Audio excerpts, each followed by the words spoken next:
تعالى عليه وسلم. اللهم صل على سيدنا شفيعنا ملزنا محمد معدن الجود والكرام بين العلم والحلم والحكام بارك وسلم.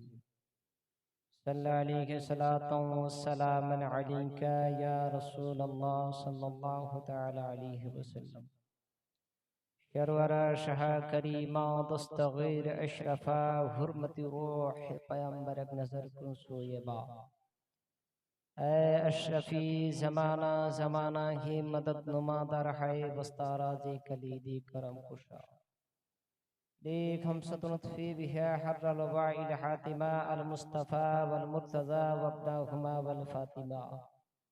وصلى الله تعالى على خير خلقه نور عرشه محمد وآله وصحابه أجمعين برحمتك يا أرحم الراحمين بحق لا إله إلا الله محمد رسول الله صلى الله تعالى عليه وسلم.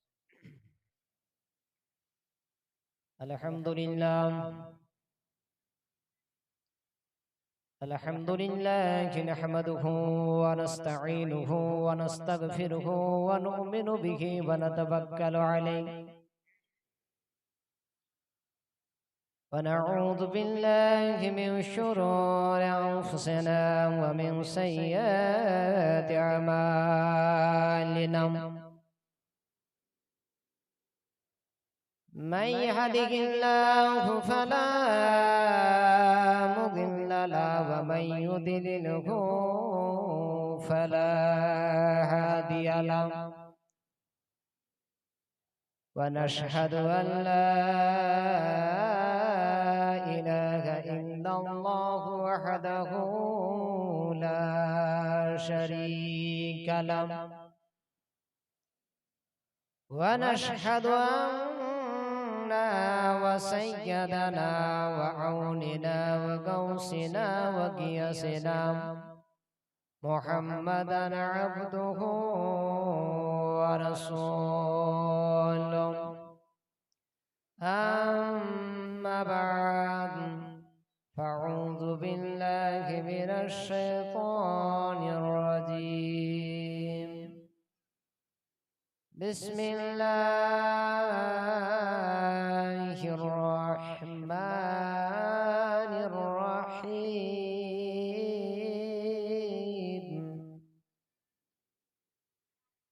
إن الدين عند الله الإسلام. صدق الله العظيم وبلغنا رسوله النبي المتين المعين الكريم.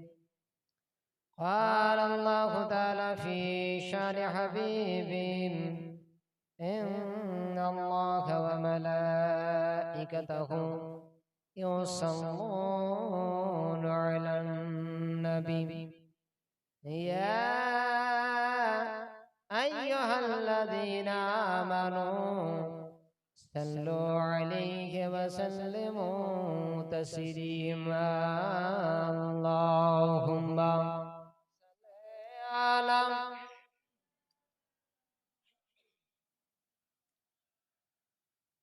محمد وعلى آله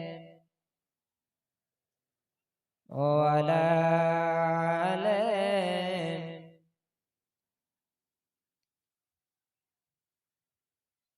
যাহার লাগে কান্দের মন সে তো সোনার মদিনায়। যাহার লাগে কান্দের মন সে তো সোনার মদিনায়। স্বপনে জগে হবে দেখা, স্বপন জগে হবে দেখা, হলে তাহার দিওয়ানা। আল্লাহুম্মা জোরে সোরে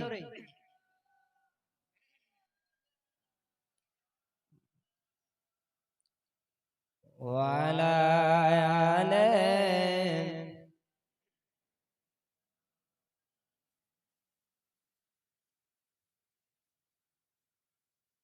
ও মদিনার মাটি রে সকল শোক বুঝি তার কপালে। বলুন সুবহানাল্লাহ। ও মদিনার মাটি রে সকল শোক বুঝি তার কপালে। ও মদিনা রে তোর বুকে আমার নবী, যার জন্যে পাগল সবই, যার তন্নে যার জন্য হইল সৃষ্টি ত্রিভুবন। বলা যাবে না? জোরে বলতে পারেন না? সুবহানাল্লাহ। মদিনা রে তোর বুকে আমার নবী, যার জন্যে সৃষ্টি সবই, যার তরে হইল সৃষ্টি ত্রিভুবন।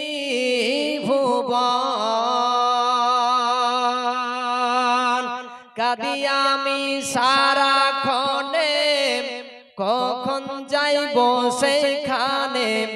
কাঁদি আমি সারাক্ষণে, কখন যাইব সেইখানে। সহে না পরাণে।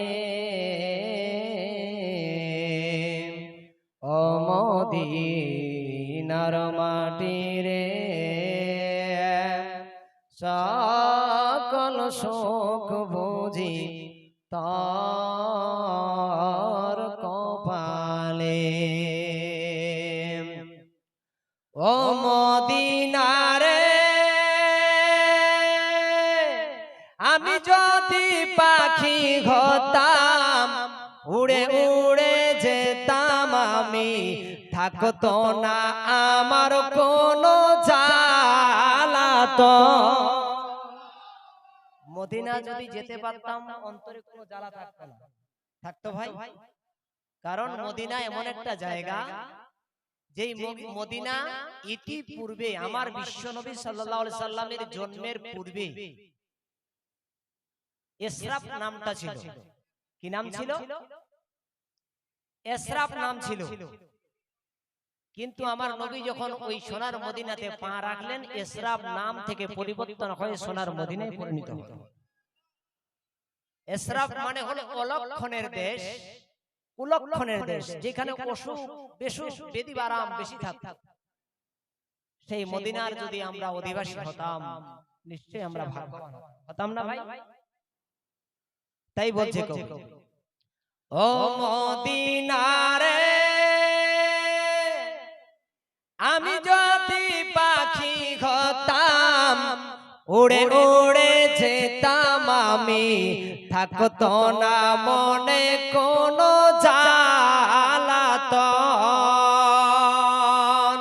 দেখে নাই পাখায় আমার, সাথে নাই টাকায় আমার। দেখে নাই পাখায় আমার, সাথে নাই পাখায় আমার। বলো করে যাই কেমনে।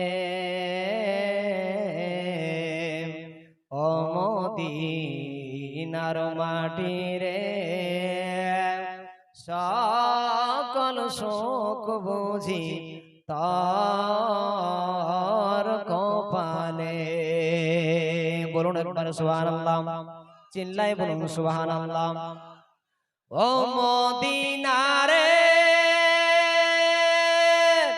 তোর বুকে আমার নবী, যার জন্যে পাগল সবই, যার জন্যে হইল সৃষ্টি ত্রিভুবন। ও মদিনা রে তোর বুকে আমার নবী, যার জন্যে পাগল সবে, যার জন্যে সৃষ্টি হইল ত্রিভুবন। কাঁদি আমি সারাক্ষণে, যাব কি করে সেইখানে, কাঁদি আমি সারাক্ষণে, কখন যাইব সেইখানে, সহে না সেই ও কপালে। ও মদিনার মাটি রে, সকল সুখ বুঝি তার কপালে। আল্লাহুম্মা সাল্লি আলা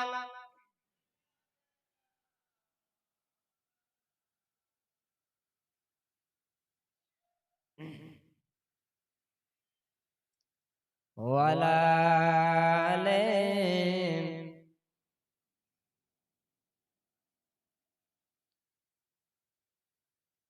মঞ্চে উপস্থিত অধ্যকার সভার সভাপতি,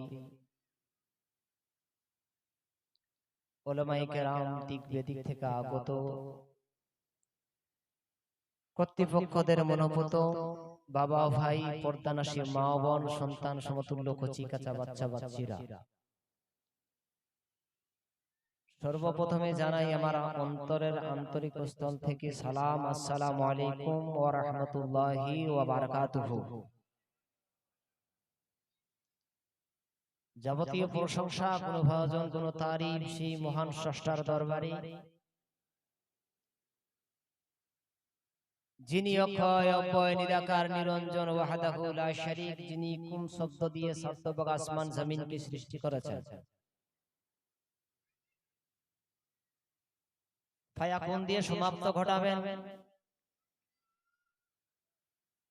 যিনি আজকে আমাদের সকলকে একত্রিত করে এমন একটি জায়গাতে আসা বসা এবং কিছুক্ষণ শোনার তৌফিক দান করেছেন বা করবেন,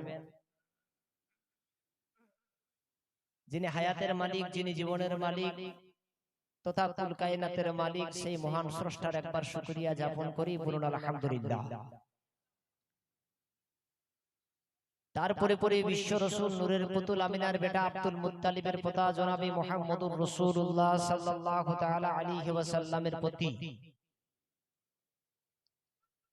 শত শতবার, লক্ষ কোটি বার দরুদ সালাম অবতীর্ণ হোক, বর্ষিত হোক, নাযিল হোক, সকলেই বলুন আল্লাহুম্মা আমিন। ব্রাদারান ইসলাম, আমি মহিমান্বিত গ্রন্থ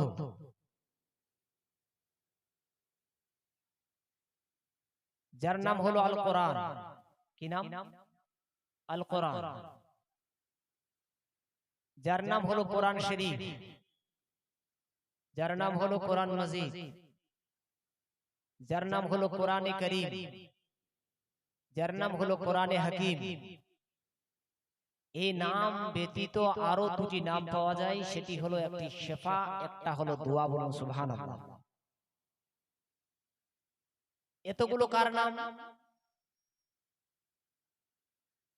যতগুলো আমি নাম বললাম কেবলমাত্র একটি গ্রন্থ যার নাম হলো আল কোরআন, সেই কোরআনের মধ্যে এতগুলো নাম বা সেই কোরআনকে এতগুলো নামে আমরা ডাকতে পারি।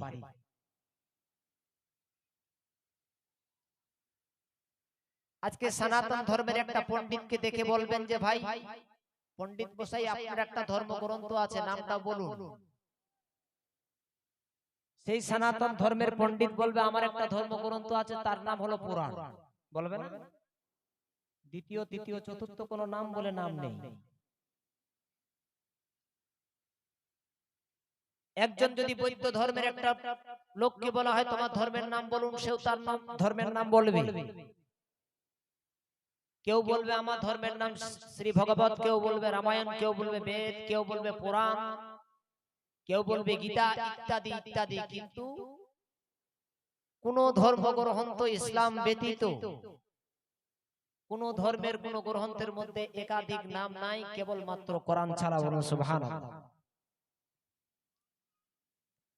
সব ধর্মের গ্রন্থগুলোর একটা করে নাম, কেবল মাত্র আমার নবীর উপরে যেই গারেখেরার প্রান্তরে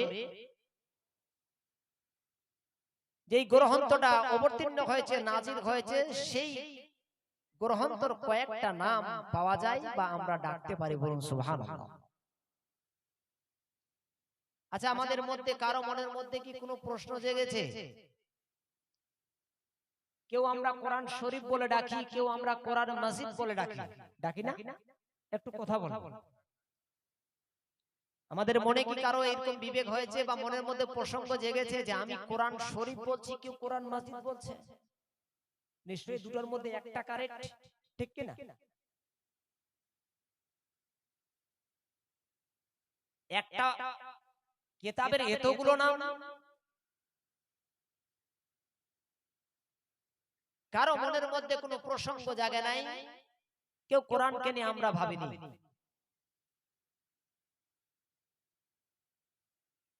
আল্লাহ রাব্বুল আলামিন আমাদের মনের মধ্যে কোরআন নিয়ে এমন কোন প্রসঙ্গ জাগেনি, তার জন্য আল্লাহর কাছে প্রশ্ন ছুড়ে দিব, মাবুদ আল্লাহ গো, আজকে আমাদের পৃথিবীর মধ্যে এমন একটা ধর্মগ্রন্থ রয়েছে, যেই ধর্মগ্রন্থটাকে কেউ কোরআন শরীফ বলে ডাকে, কেউ কোরআন মাজিদ বলে ডাকে। সেই ধর্মগ্রন্থটাকে আল্লাহ গো, সে আবার কেউ কোরআন আপনার কারীম বলে ডাকে। আল্লাহ, এসব নাম নিয়ে আমরা ডাকাডাকি করি। আল্লাহ তুমি বলে দাও, এই নামগুলোর মধ্যে কোনটা ঠিক কোনটা বেঠিক? আমার আল্লাহ রাব্বুল আলামিন দুনিয়ার মানুষের জন্য আল্লাহ এলান করে দিবে, দুনিয়ার মানুষেরা, ও আমার বান্দা বান্দীরা, আমি কোরআনকে যদি তোমাদের জন্য কোরআন মাজিদ হিসাবে আমি প্রযোজ্য করে দিতাম, তাহলে তোমরা কোরআন মাজিদ থেকে কোরআন শরীফ বলতে গেলে গুনাহ হয়ে যেত। গুনাহ হতো না? আল্লাহ বলেছেন 5 ওয়াক্তের নামাজ পড়তে, আমরা যদি 6 ওয়াক্তের নামাজ পড়ি তো 5 ওয়াক্তের নামাজের জন্য নেকি পাবো, 1 ওয়াক্তের জন্য হয়তো নফলে চলে যাবে নাকি? কিন্তু তারতিবের খেলাফ। আল্লাহ বলছে, বান্দা তোমাকে যদি আমি কোরআন শরীফ বলার আমি আদেশ করে দিতাম, তাহলে তুমি ওই তোমার চামড়ার মুখ দিয়ে কোরআন শরীফ বলতে গিয়ে হয়তো তুমি কোরআন মাজিদ বলে দিতে পারতে। কিন্তু বান্দারে, আমি জানি তোমাদের মুখ দিয়ে একটা কথা ভালোভাবে বের হবে না। তোমাদের মধ্যে কেউ কোরআন শরীফ বলে ডাকবে, তোমাদের মধ্যে কেউ কোরআন মাজিদ বলে ডাকবে। ও আমার বান্দা, তোমরা কোরআনকে যে রূপে ডাকো না কেন, আমি আল্লাহ রাব্বুল আলামিন তোমার ডাকাটাকে কবুল করে নিব। বলুন তো, আমাদের মতো ভাগ্যবান কে আছে? কোরআনের একটা নাম, বেদের একটা নাম, রামায়ণের একটা নাম, শ্রী ভগবতের একটা নাম, জন্দে বাস্তার একটা নাম, গীতার একটা নাম। কিন্তু এ কোন ধর্ম যে এই ধর্মের মধ্যে যে গ্রন্থটাকে আল্লাহ উপহার দিয়েছেন একাধিক নাম। এবার আল্লাহ রাব্বুল আলামিনকে প্রশ্ন করব, রাব্বুল আলামিন ও মাবুদ, আমি কয়েকটা নাম আমি কোরআনের বুঝে গেলাম, কিন্তু আলিম ওলামাদের মুখে আমি দুটি আরো নাম শুনেছি। একটার নাম হলো শিফা। কি নাম? শিফার একটার নাম হলো দুয়া। আল্লাহ গো, ওই শিফার মানেটা বুঝলাম না, ওই দুয়ার মানেটা আমি জানলাম না। আল্লাহ বলবে, বান্দারা, পৃথিবীর মধ্যে 18,000 মাখলুকাতের মধ্যে তোমাকে আমি সর্বশ্রেষ্ঠ করেছি, কিন্তু বান্দা তোমরা জানো না একটা কথা, তোমার 12 মাসে 13 রকমের বিপদ আসবে। আছে না আমাদের অনেক, কত রকমের আমরা ঝড় ঝামলার মধ্যে আছি। এমন একটা বিপদ হয়েছে, আপনার ভাই আপনার পাশে নেই, আপনার বাপ আপনার পাশে থাকবে না, আল্লাহ রাব্বুল আলামিন বলতে চায়, ও দুনিয়ার মানুষ, যেই দিন তোমার বাপ তোমার সঙ্গ দেবে না, যেদিন তোমার প্রতিবেশী তোমার কাজে দেবে না, সেই দিন তুমি আমাকে স্মরণ করবে বান্দা। আমি আল্লাহ রাব্বুল আলামিন আমার জন্য তুমি একবার আমার দরবারে বারগায়ে সালাতে হাত তুলে দোয়া করবে, আমি আল্লাহ তোমার হাতকে কবুল করে নিলাম। এই জন্য কোরআনের অপোজিট নাম হলো দোয়া। আমার চরম বিপদ, চতুর্দিক থেকে বিপদ ঘনিয়ে এসেছে, কোথাও যখন আমি আমার কুল কিনারা পেলাম না, কোরআনের দুই একটা লাইন পড়লাম, দুটো পাতা পড়লাম, পড়ার পরে আল্লাহর বারগায়ে রিসালাতে হাত উত্তোলন করলাম, মাবুদ আমি চরম বিপদের মধ্যে, সংকটে পড়ে আছি আল্লাহ, সমস্ত দুনিয়ার মানুষ উপলক্ষ, তুমি মাত্র একমাত্র ভরসা। আল্লাহ তুমি আমার ঋণ আছে, ঋণ পরিশোধ করার ক্ষমতা দাও। এটাই তো দোয়া করব নাকি? না এটা বলবা আল্লাহ তুমি ঋণটা পরিশোধ করে দাও। আল্লাহ ঋণ পরিশোধ করবে? ঋণ করেছেন আপনি, আপনাকে পরিশোধ করতে হবে। কিন্তু আল্লাহর কাছে আমরা পানাহা চাইতে পারি কি, আল্লাহ আমি ঋণ নিয়েছি, আমি ঋণ যাতে পরিশোধ করতে পারি, তুমি আমাকে এই ক্ষমতাটা দাও। আল্লাহর ক্ষমতা ছাড়া বলুন আমরা সবাই অচল, ঠিক কি না? আল্লাহর ক্ষমতা ছাড়া আমরা সবাই অচল। আজকে আল্লাহ রাব্বুল আলামিন বলবে, বান্দারে আমি তোমাকে 18,000 মাখলুকাতের মধ্যে একটা মানুষ করেছি, তোমাকে আদম উপাধি দিয়েছি, লাকাদ কাররামনা বানি আদম। এ বান্দা,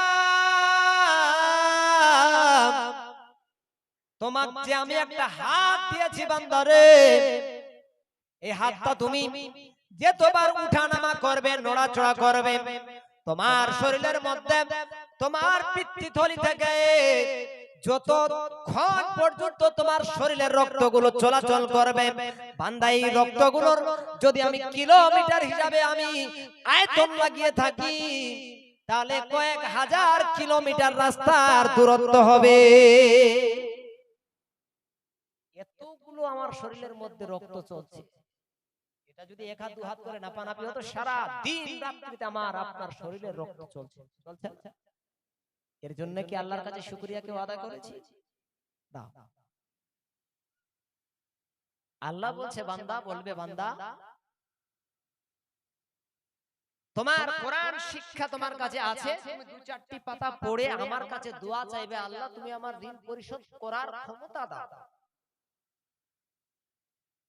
আল্লাহ আমি অসুস্থ, আমাকে তুমি সুস্থ করে দাও। আল্লাহ বলছে বান্দা যখন তুমি কোরআনকে ওসিলা বানাবে, তোমার দোয়া কোরআন নয়, আমি আল্লাহ তোমার দোয়া সব সময়ের জন্য কবুল করব। বলুন সুবহানাল্লাহ।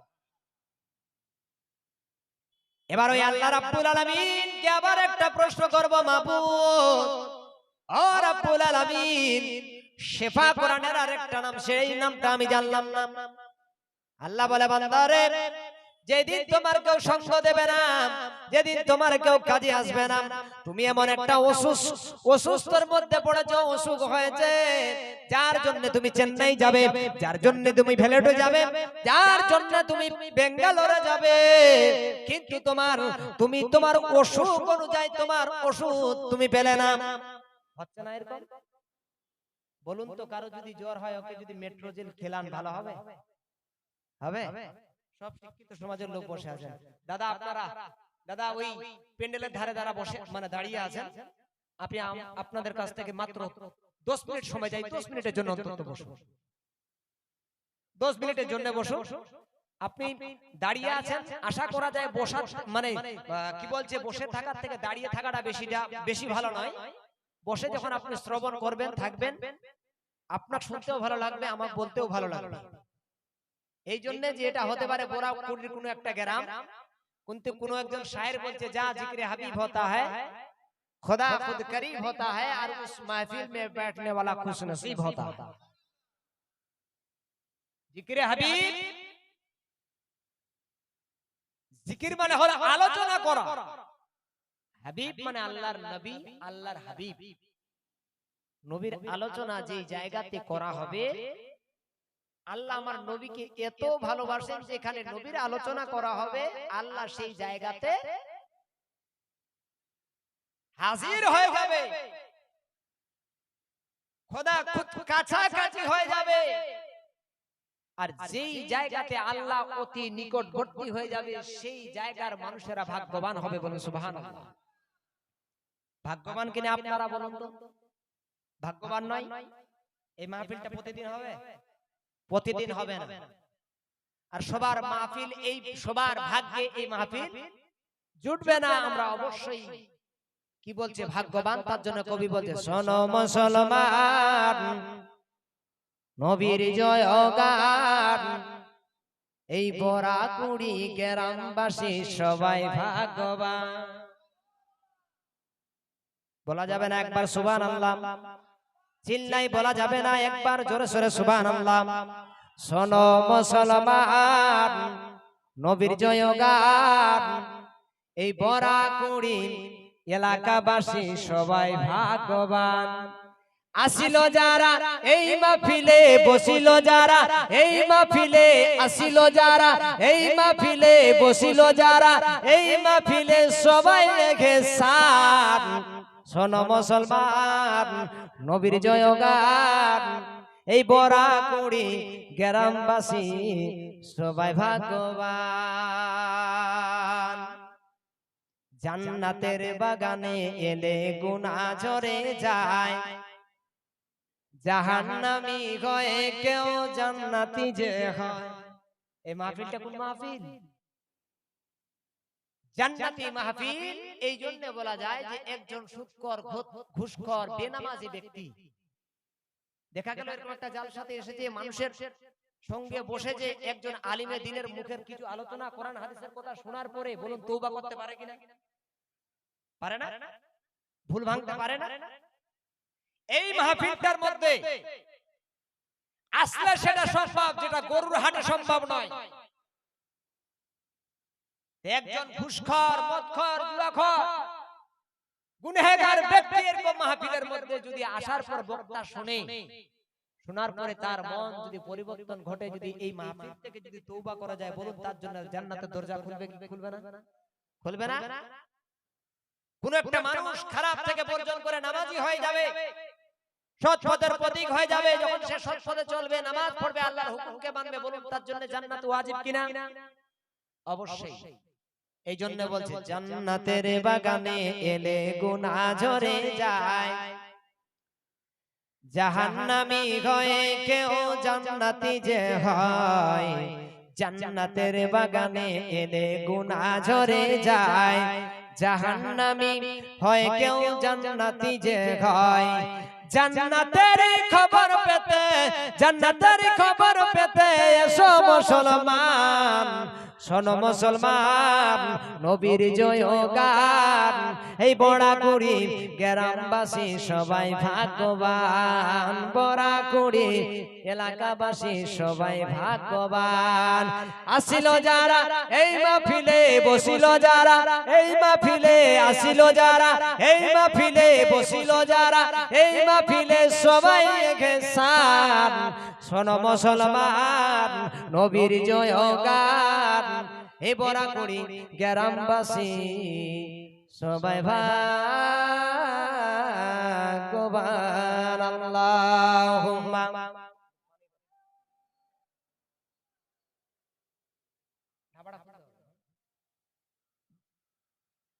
ওয়া আলা আলি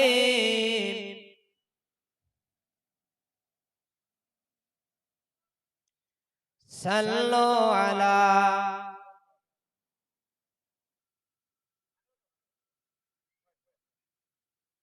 সাল্লু আলা মুহাম্মাদিন সাল্লু আলা মুহাম্মাদ।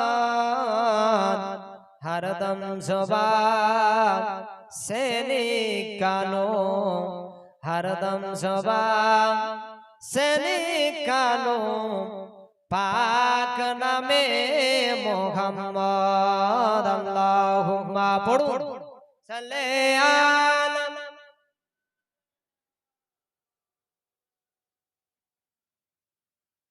ওয়ালা আলি।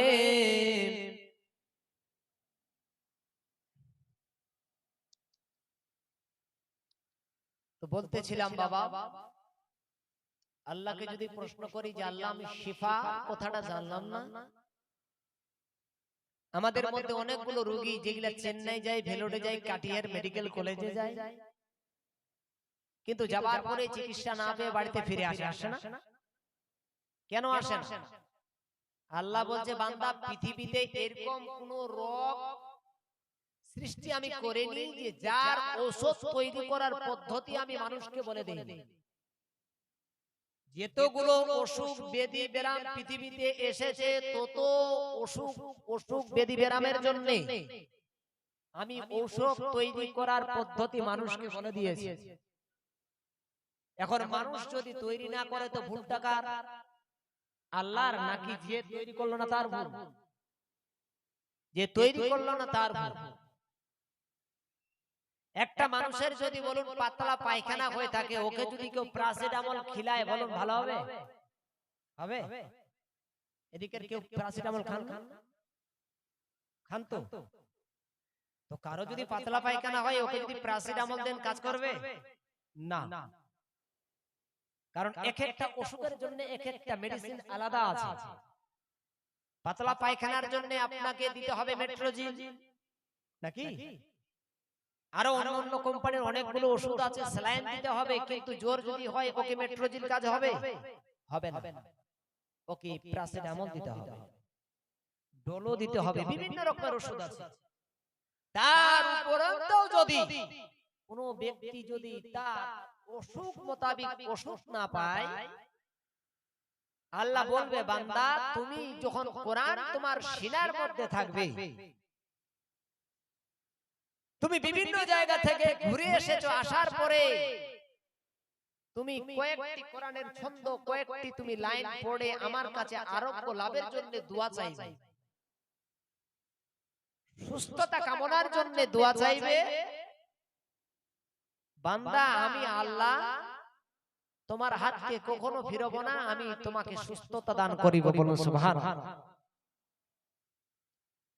এখান থেকে আমরা বুঝতে পারলাম যে কোরআনের একাধিক নাম। সেই পবিত্র কোরআন থেকে একটি আয়াত তুলে ধরেছি, আল্লাহ রাব্বুল আলামিন নিজের ভাষায় বলছেন, ইন্নাদ দীনা ইনদাল্লাহিল ইসলাম। কথাটা কার? আল্লাহ। কথাটা হলো এটাই, ইন্নাদ দীনা ইনদাল্লাহিল ইসলাম। আল্লাহ বলছে যে নিশ্চয়ই আমার কাছে মনোপুত মনোনীত গ্রহণযোগ্য ধর্ম সেটি হলো ইসলাম। বলুন সুবহানাল্লাহ। এখন যদি কেউ বলে যে না এই ধর্মটা না, আমার ধর্মটা বেশি ভালো, হোয়াট ইজ ইওর ডকুমেন্টস? ঠিক আছে, তোমার ধর্ম যদি সত্য হয়ে থাকে তুমি প্রমাণ করো। যোগী বলছে সনাতন ধর্ম বহুত প্রাচীন ধর্ম হ্যায়, বলছে না? বলছে না? সনাতন ধর্মের লোক বলছে আমার ধর্মটা বেশি ভালো, আমার ধর্মটা শ্রেষ্ঠ ধর্ম। বৌদ্ধ ধর্মের লোকেরা বলছে আমার ধর্মটা শ্রেষ্ঠ ধর্ম। নিজের ধর্মটাকে সবাই শ্রেষ্ঠ বলে দাবি করতেছে, কিন্তু আল্লাহ বলছে বান্দারা আমি জানি তোমরা ধর্ম নিয়ে বিভাজন সৃষ্টি করবে, তোমরা ধর্ম নিয়ে বিভাজন সৃষ্টি করবে। এর জন্য দুনিয়ার মানুষ, আমার বান্দা বান্দিরা তোমরা ভালো করে শুনে নাও, ইন্নাদ দীনা ইনদাল্লাহিল ইসলাম। তোমরা যতই নিজের ধর্মকে নিয়ে বাড়াবাড়ি করো না কেন, নিশ্চয়ই আমার কাছে গ্রহণযোগ্য ধর্ম হলো ইসলাম। বলুন সুবহানাল্লাহ। ওয়ামান দাখালা কানা আমিনা। আর যে ব্যক্তি ইসলামের মধ্যে দাখিল হয়ে গেল সে ব্যক্তি আমানওয়ালা, আমানদার হয়ে গেল। বলুন সুবহানাল্লাহ। সত্যবাদী হয়ে গেল। কিন্তু আমরা এরকম একটা সুন্দর ধর্ম পাওয়ার পরে পছন্দনীয় ধর্ম পাওয়ার পরে আজকে সেই ধর্মটাকে আমরা এমন একটা পজিশনে, এমন একটা জায়গাতে নিয়ে গেছি যে আজকে আমরা কিছু কিছু দোকান, যে দোকানগুলো আমরা উদ্বোধন করছি, তো আল্লাহর নামে আমরা দোকানের নাম রাখছি। আছে না? দিনাজপুরে কোথাও নাই যে রহমান শু হাউস? আছে না কোথাও? করিম শু হাউস। শু মানে জুতা, হাউস মানে ঘর। করিম নামটা কার? আল্লাহর নাম। আমরা অনেক লোক আগে তো মসজিদের ইমামের কাছে আমরা পরামর্শ নিতাম একটা বাচ্চার নাম রাখার জন্য, কিন্তু এখন মিয়াঁ বিবি রাজি তো क्या करेगा কাজী, বলছে না? আমার বেটা, আমার মেয়ে, মৌলবীর কি দরকার? না না, নানি, দাদা আর দাদি, এরাই ঠিক করবে নাম কি ফেলে রাখো। সিলটি, শিল্পী, সিলটি, নোড়া, মানে যা আসবে সব নাম। আমরা কেউ করিম রাখি না? করিম নামটা হলো আল্লাহ। আল্লাহর নামে যদি কাউকে নাম রাখতে হয় তো আবটা শব্দ আছে, আব্দুল করিম রাখতে হবে। কি রাখতে হবে? আব্দুল করিম, আব্দুর রহিম, আব্দুস সত্তার, আব্দুল গফফার। কারণ এক একটা নামের এক একটা সেন্টেন্স, এক একটা মানে আছে। যখন আপনি লিখবেন আব্দুল করিম, আব্দুল মানে হলো বান্দা, করিম মানে হলো আল্লাহ, এর নামের প্রসঙ্গ মানেটা হবে আল্লাহর বান্দা। আর যদি আমি করিম লিখি তো এই নামের কোনো মানে হয় না, আল্লাহর নাম। করিম মানে আল্লাহর নাম, আর করিম, রহিম সব আল্লাহর নাম। আর এই নামের মধ্যে যদি আব্দুল কথাটা আমি ছেড়ে দিই তো প্রত্যেকবার যেবার ডাকবো করিম, এই রহিম, এই সারাই গফফার, কতবার আমাদের গুনাহ ছাড়া নেকি লেখা হবে। অতএব আমরা ইসলামটাকে এমন একটা পজিশন, এমন একটা পর্যায়ে নিয়ে গেছি যে আল্লাহর নামে তো আমাদের বাচ্চা কাচ্চার আমরা নাম রাখা যাবে, কিন্তু শর্ত হলো এটাই যে আপনাকে সর্বপ্রথম আল্লাহর নামের আগে একটা সেন্টেন্স লাগাতে হবে, সেটা হলো আব্দুল বা আব্দুল। দক্ষিণ দিনাজপুর অনেকগুলো এরকম জুতা আছে, লেখা আছে রহমান শু হাউস, আছে না? জব্বার শু হাউস, করিম শু হাউস, রহমান আল্লাহর নাম নিয়ে একটা জুতার দোকান রেখে দিয়েছে। তাহলে বলুন আমরা ইসলামটাকে, আমার নবী পাক সাল্লাল্লাহু তাআলা আলাইহি ওয়াসাল্লামের নীতিকে কোথায় আমরা নিয়ে যাচ্ছি বা কোথায় নিয়ে গেছি একটু চিন্তা করার দরকার।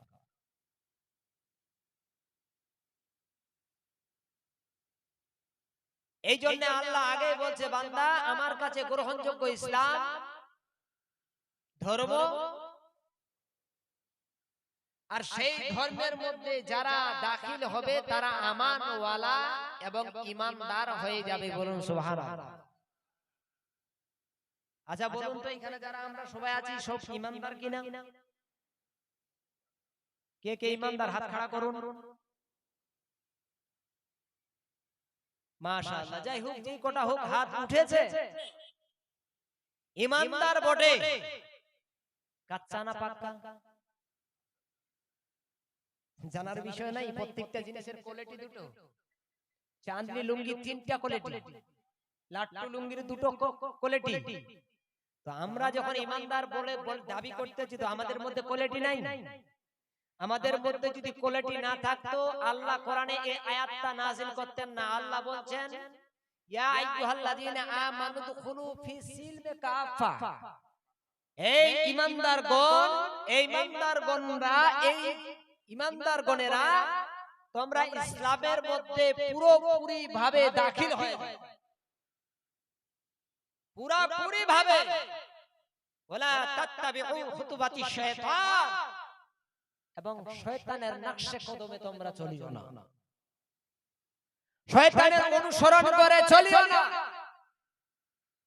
আল্লাহ বলছেন ইয়া আইয়ুহাল্লাযীনা আমানু দুখুলু ফিস সিলমে কাফা, তোমরা পুরোপুরি ভাবে ইসলামে দাখিল হয়ে যাও। তার মানে যারা আধুরা আছে তোমরা ঢুকে যাও। মুসলমান বটে, ইমানদার বটে, কিন্তু কাচ্চা। কেমন আধুরা মুসলমান? অনেক ব্যক্তি আছে জুমা করি, জুমার নামাজ পড়ি, পাঁচ ওয়াক্তের নামাজ পড়ি, ওশর আদায় করি না। আছে না নাই এরকম কোন মানুষ? আছে। যে ব্যক্তি নামাজ পড়লো, রোজা রাখলো, হজ ফরজ আছে, হজ করলো না। আছে না নাই এরকম কোন মানুষ? আছে। এই ব্যক্তি, যেই ব্যক্তি নামাজ পড়লো, রোজা রাখলো, যাকাত ওশর সব দিল, হজ ফরজ হজ, আপনার কি বলছে করলো না, সেই ব্যক্তি পরিপূর্ণ মুমিন হলো না, হবে না। এক কথায় পুরাপুরি আপনাকে ইসলামে আসতে হবে। আপনার জন্য নামাজ ফরজ করতে হবে, রোজা ফরজ করতে হবে। যদি আপনি জমিদার, ফসল যদি আপনার জমিতে চাষ করেন, আপনাকে ওশর দিতে হবে। যদি আপনি টাকা পয়সা ব্যাংক ব্যালেন্সের মালিক হন, আপনাকে যাকাত দিতে হবে। যদি ইস্তেতাত ও ক্ষমতা থাকে, তাহলে আপনাকে বাইতুল্লাহ শরীফে হজ করতে হবে।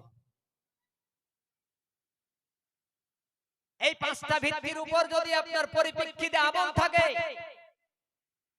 তাহলে আপনি নিজেকে ইমানদার বলে দাবি করতে পারেন। নচেত শুধু জুমার নামাজ পড়ে যে মৌলভী সাহেব আমি ইমানদার, হবে না।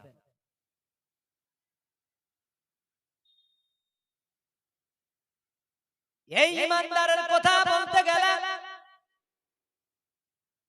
এই বরাকুড়ি একজন নবনির্বাচিত যুবক দাঁড়িয়ে যাবেন, যাবার পরে বলবে মৌলভী সাহেব আপনি যে বিশ্লেষণটা দিলেন, ব্যাখ্যাটা দিলেন, সেটা হলো ভুল।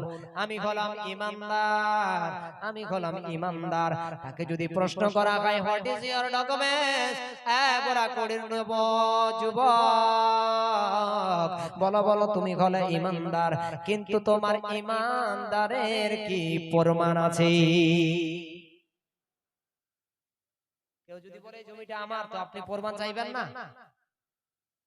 নাকি কেউ বলছে এটা আমার জমি, তাকে দিয়ে দিবেন চাষ করতে? দিবেন? রেকর্ড ভুক্ত কাগজ দেখাতে হবে, দলিল দেখাতে হবে।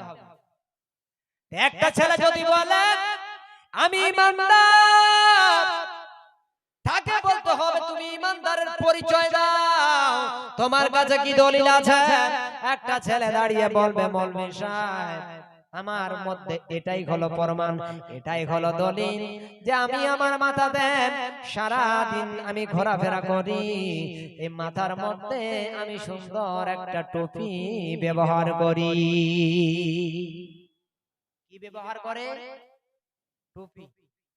কিন্তু আসলে কি আমরা তা করি? করি না।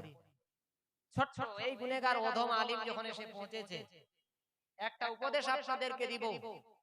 আমরা মুসলমান, লজ্জাবোধ আমাদের করলে হবে না, সংকোচ করলে হবে না। নামাজ তো পড়তে হবে, এই সব তো আপনারা করুন, করবেন, এটা আমি বলছি, আপনাদের অনুরোধ করবে এই সব আপনি লক্ষ্য রাখুন।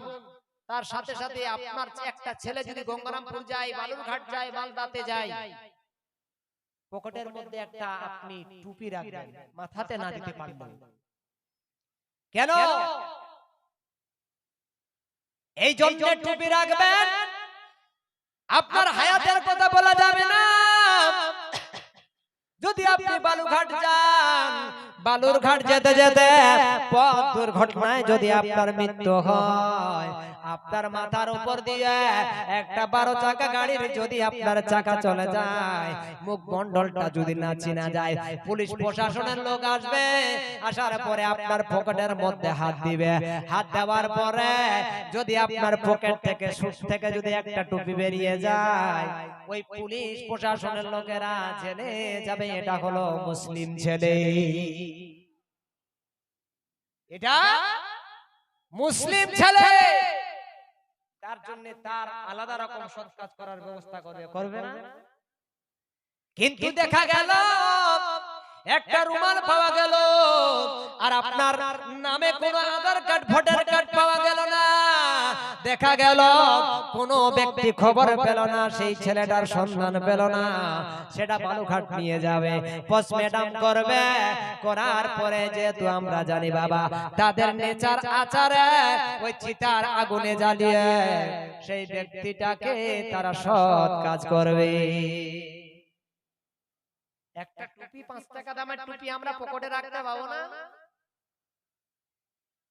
যদি আপনি এটা মনে করেন যে আমার মরণের কোনো গ্যারান্টি নাই, নিশ্চয়ই এরপরে আপনি গঙ্গারামপুর, বুনিয়াদপুর, বালুরঘাট যেখানে যান না কেন অবশ্যই পকেটে টুপি থাকবে। আর যদি মনে করেন যে এখন গুয়ের গুড়গুড়িয়া খাবো তারপর মরবো নাকি, তাহলে তো টুপি দেওয়ার কোনো প্রসঙ্গ নাই।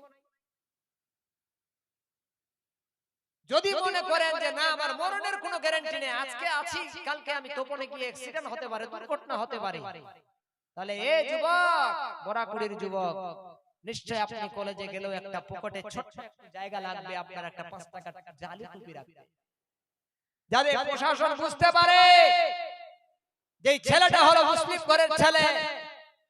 দেখা গেল যে পোস্টমর্টম করে কোনো মুসলিম গ্রামে দিতে পারে যে ছেলেটা তোমরা সৎ কাজ করো, কবর করো, দাফন দাও, তোমরা জানাজা করো, বলতে পারে কিনা? এই জন্য এটা তো এই ছেলেটা বলছে মৌলভী সাহেব আমি হলাম ইমানদার।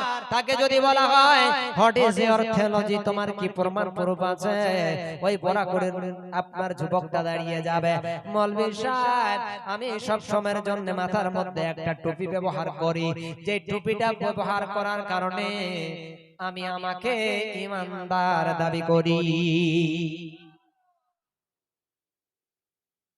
যদি টুপির নাম ইমানদার হতো তাহলে আমরা নেতাজি সুভাষচন্দ্র বসুকে চোখে কেউ দেখেনি, কিন্তু বিভিন্ন শহরে বিভিন্ন জায়গাতে নেতাজি সুভাষচন্দ্র বসুর পাথর দিয়ে মূর্তিটা আঁকা আছে, আছে না নাই?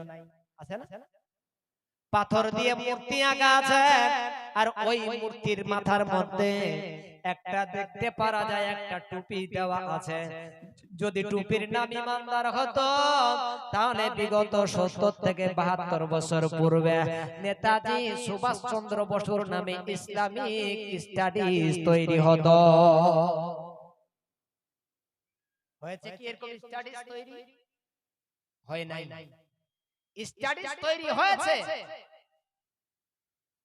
ভারতের ইতিহাসে, যে নেতাজি সুভাষচন্দ্র বসু একজন হলো আপনার যোদ্ধা, ঠিক কি না?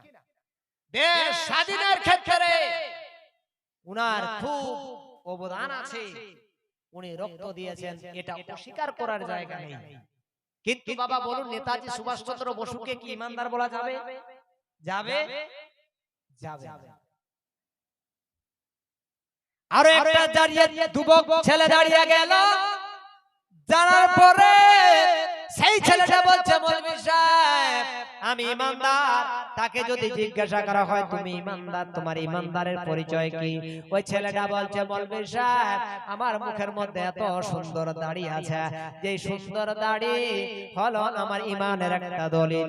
যদি দাড়ির নাম ইমানদার হতো তাহলে আমরা কি বলছে কবি রবীন্দ্রনাথ ঠাকুরের আপনার কাব্য গ্রন্থগুলো পড়ি, ইতিহাসের পাতার মধ্যে কবি রবীন্দ্রনাথ ঠাকুরের ছবিটা আমরা দেখেছি বাবা, তার মুখের মধ্যে এত সুন্দর দাড়ি, আশা করা যায় তোপনে দক্ষিণ দিনাজপুরে কোন সুন্দর কোন মানুষের এরকম দাড়ি নাই, আছে না?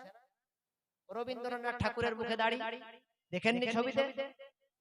তো রবীন্দ্রনাথ ঠাকুরকে যদি ইমানদার দাবি না করা যায় তাহলে বোঝা গেল আপনার টুপির নাম দাড়ির নাম ইমানদার হতে পারে না।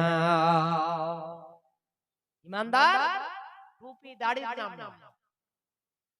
এবার নবীকে জিজ্ঞাসা করব ইয়া রাসূলুল্লাহ ইয়া হাবিবাল্লাহ, নবী গো মাবুদ টুপির নাম দাড়ির নাম ইমানদার নয়, ইমানদার নাম তুমি জানিয়ে দাও। আল্লাহ রাব্বুল আলামিনের আমার নবী বলবে ও দুনিয়ার মানুষেরা, এ আমার উম্মত উম্মতিরা, ঈমান কাকে বলে? ইকরারুন বিল লিসান তাসদিকুন বিল কলব। ইকরারুন বিল লিসান, লিসান মানে হলো মুখ, জিহ্বা। ইকরার মানে হলো উচ্চারণ বা উচ্চারিত করা। তাসদীকুন বিল কলব, কলব মানে হলো অন্তর, তাসদীক মানে হলো অন্তর থেকে বিশ্বাস স্থাপন করা। মুখ দিয়ে উচ্চারণ করা কি লা ইলাহা ইল্লাল্লাহ মুহাম্মাদুর রাসূলুল্লাহ সাল্লাল্লাহু তাআলা আলাইহি ওয়াসাল্লাম, অন্তর থেকে বিশ্বাস স্থাপন করা। আর এই কলেমার অধীনে যে সব খুঁটি আছে পাঁচটা, সেই খুঁটির উপরে আমল করে চলা এবং আল্লাহকে রাজি করার উদ্দেশ্যে আল্লাহর বান্দেগি করার নামই হলো ঈমান। বলুন সুবহানাল্লাহ। কিছু গ্রামের মধ্যে এরকম গজুয়া ছেলে আছে না, একটা বড় ইউক্যালিপটাস গাছ চাইজনও ভাঙতে পারবে না, বলতে আমি ভেঙে দেব, আছে না? পাবে না। এরকম একটা ছেলে, যে ছেলেটা যে কোনো জায়গাতে সর্দার মোড়ল দিয়ে যদি বিচার না হয়, সালিশটা কমপ্লিট না হয়, ও গেলে কিন্তু সালিশটা কমপ্লিট হয়ে যায়। নেতাগিরি, বাহাদুরি। তো আগে মিনা বাজারে ছোটবেলায় দেখতাম যে একটা কাঠের কারিগর একটা প্লাস্টিকের একটা প্লেটের মধ্যে কিছু রং থাকতো, মেহেন্দির রং বলুন আর কি রং, রঙের তো অভাব নেই। আর কাঠের কিছু ডাইস তৈরি করা থাকতো, গোলাপ ফুল থাকতো, হরিণ থাকতো, ময়ূর থাকতো। ওই রঙে মারতো আর 2 টাকা দিয়ে হাতে বাচ্চাদের দিত। বাচ্চাদের দিত তো বাচ্চারা স্টাইলটা বেড়ে গেল। তখন যদি হাতের কলার থাকে তো হাতের কলার জড়িয়ে চলবে, মানে আমার এই গোলাপ ফুলটা দেখো, ভালো লাগবে, আনন্দ পাবে, আছে না? এরকম একটা গজুয়া ছেলে সেরকম জায়গাতে গিয়ে একটা কারিগরকে দেখার পর বলে, বাপ রে, একে আজ দেখতে পেলাম, 1 বছর আগে দেখার দরকার ছিল। ওই কারিগরের কাছে গিয়ে আস্তে করে বলছে, চাচা আমাকে এলাকার লোক সবাই ভয় করে, আমি নেতা, তো আমার শরীরে এরকম একটা বিশাল বাঘ এঁকে দিলে মানুষ আরো ভয় করবে, হবে না? ওই কারিগরটা বলছে, ভাতিজা আমার কাছে এত বড় ডাইস নাই, তোমার বাঘ তৈরি করব, আর এই রং দিয়ে বাঘ যদি আমি তোমাকে তৈরি করে দিই তো 2 দিন পর মিশে যাবে। তো তোমার যখন বাঘ আকার এতই শখ, তোমাকে এমন একটা আমি বাঘ অঙ্কন করে দিব যে তুমি মরে যাবে তো তোমার সঙ্গে চলে যাবে। এ তো বেশ খুশি হয়ে গেছে, আরে বাপ এরকম বাঘ দিবে। ওই কারিগর ব্যক্তিটা ওই ছেলেটাকে বলছে, ও নবনির্বাচিত যুবক, তুমি তোমার গায়ের জামাটা খুলে দিয়ে মাথাটা নিচু করে বসো। তোমার শরীরের পিছনে, তোমার বডিতে আমি পিঠের মধ্যে একটা বাঘ এঁকে দিব, বাঘ, যে বাঘটা কোনোদিন মিশাবে না, যে বাঘটা কোনোদিন হারাবে না। ওই ছেলেটা আনন্দ হয়ে গেল। হাইরে বোকা ছেলে, যেমনি কাপড়গুলো খুলে দিয়েছে, বডি বের করে দিয়েছে, মাথাটা নিচু করে দিয়েছে, আমরা দেখতে পাই আমার মা বোনেরা একটা ছোট্ট কুন্নি নিয়ে বিড়ি বাঁধে, মালদা জেলার মায়েরা আমরা বস্তা সেলাই করি, যেটাকে আমরা ছুঁচা বলে, ছুঁচা বলি না, আলুর বস্তা, ধানের বস্তা ফটাফট সেলাই। এই ছুঁচাটা বের করলো আর কিছু একটা কাঠের যন্ত্রের মধ্যে কিছু কয়লার আগুন জ্বালানি করলো। এই নবনির্বাচিত যুবকটা বলছে, চাচা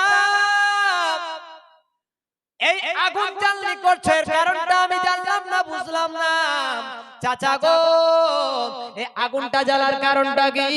ওই সময় ওই কারিগর ব্যক্তি বলছে, ভাতিজা তোমার পিঠের মধ্যে এমন একটা আমি বাঘ এঁকে দিব, সেই বাঘটা তোমার কবরে চলে যাবে, তোমার জিন্দেগি চলে যাবে, কিন্তু কোনোদিন তবু সেই দাগটা মিশাবে না। তাহলে এই জন্য এই যন্ত্রটা দিয়ে আমি করতে যাব। মাথাটা নিচু করে দিয়ে হাত দিয়ে ঘাটটা ধরেছে, ধরার পরে ওই কুন্তিটা, ওই ছুঁচাটা কয়লার আগুনে গরম করে আপনার যখন পিঠের মধ্যে বাঘের লেজটা আঁকতে গেছে, লেজ, বলুন তো চামড়াটা পুড়বে কি পুড়বে না? পুড়বে না?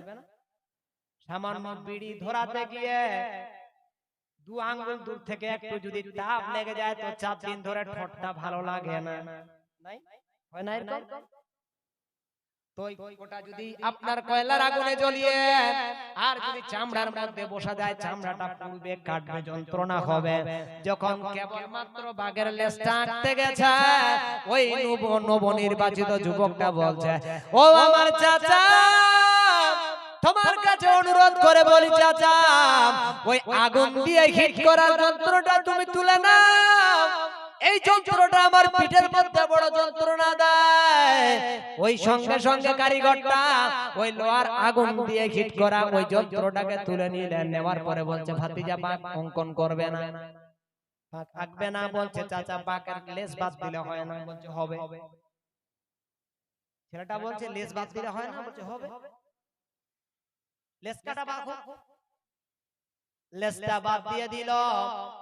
আপনার বাঘের কি বলছে কান আঁকতে গেল, আবার লাগছে। বলছে, চাচা লাগছে, চাচা দাঁড়িয়ে যাও, কানটা বাদ দিলে হয় না। কারিগর বলছে হবে, কান কাটা বাদ। বলছে, কানটা বাদ দিয়ে দাও। পা আঁকতে গেল, আবার লাগতেছে, আবার বলছে, চাচা লাগতেছে, পা বাদ দিলে হয় না। বলছে হবে, পা কাটা বাঘ হবে। বডি যখন তৈরি করতে যায় তখন আবার যেন চামড়াটা ফুটতেছে, আরো লাগতেছে। বলছে, চাচা বডি বাদ দিলে হয় না। বলুন তো বাঘ হবে? বাঘ হবে? বাদ দিতে দিতে টোটালটাই বাঘ নাকি? আপনাদের দৃষ্টি আকর্ষণ করছি, যারা বলছেন আমি ইমানদার, যারা বলছেন যে মৌলভী সাহেব নামাজ না পড়লে কি হবে, ঈমানটা পাক্কা, তাদের জন্য এটা উপহার। বাঘ তো অবশ্যই হবে, না হবে না? হবে। যদি লেজ ছাড়া, যদি কান ছাড়া, যদি বডি ছাড়া, যদি পা ছাড়া বাঘ হওয়ার সম্ভাবনা হয়, এ বড়াকুড়ির যুবক বিনা নামাজে, বিনা রোজাতে, বিনা হজে, বিনা যাকাতে ইমানদার কেমন হওয়া যায়? যাবে? ইমানদার হওয়া যাবে? তাহলে কালকে যদি আপনাকে মসজিদের ইমাম সাহেব বলে যায়, কোথায় যাচ্ছ ভাই, মাগরিবের নামাজটা পড়ে যাও, এটা বলবেন না তো যে মৌলভী সাহেব মাগরিবের নামাজ না পড়লে কেউ ঈমানটা পাক্কা?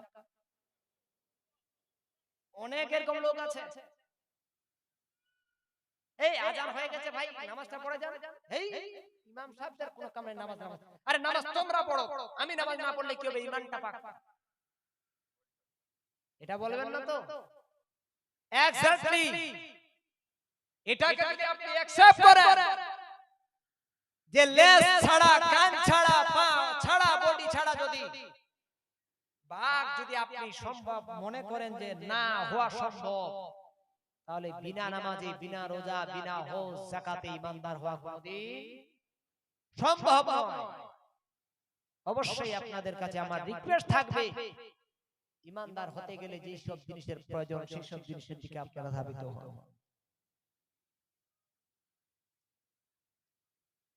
আল্লাহ রাব্বুল আলামিন দুনিয়ার মানুষকে জানিয়ে দিলেন, ইন্নাদ দীনা ইনদাল্লাহিল ইসলাম, নিশ্চয়ই আল্লাহর কাছে মনোনীত পছন্দনীয় ধর্ম হলো ইসলাম। কিন্তু ইসলামের জন্য আজকে আমরা কত কি বিসর্জন দিয়েছি সেটা আমাদের জানা নাই। ইসলামের জন্য আমরা নামাজ পড়ার টাইম পাই না, আর যদি আমরা ইসলামের জন্য এক ওয়াক্তের নামাজ পড়তে যেতে পারি না, আল্লাহর জন্য আল্লাহকে রাজি করার উদ্দেশ্যে মসজিদে ফজরের নামাজে যেতে পারি না, বলুন বলুন হতভাগ্য মুসলমান। যদি আমরা ওই সময়টাতে নবীর জন্ম যদি নবীর যুগের মধ্যে আমাদের হতো, তাহলে কেমন আমরা সৌভাগ্যবান হতাম। এই বোরাকুড়ি দক্ষিণ দিনাজপুর ভারতে জন্ম না হয় যদি সোনার মদিনাতে আমার জন্ম, আপনার জন্ম হতো, ভালো হতো না? অবশ্যই ভালো হতো। ওই কই বলছে, জন্ম আমার নবীর যুগে হলে কেমন হতো, জন্ম আমার নবীর যুগে হলে কেমন হতো, দুনয়নে রাসূল পাক দেখিলে কেমন হতো। বলুন সুবহানাল্লাহ। আর একবার চিল্লায় কোন সুবহানাল্লাহ। বলুন তো দুটা চোখ দিয়ে যদি নবীকে দেখতাম ভালো লাগতো কি লাগতো না? যে নবীকে আমরা দেখিনি কিন্তু নবীর প্রত্যেকটা কথার উপরে আমল করার চেষ্টা করি না? নবী বলেছেন জান্নাত, বিশ্বাস করে নিয়েছি না দেখেছেন কেউ?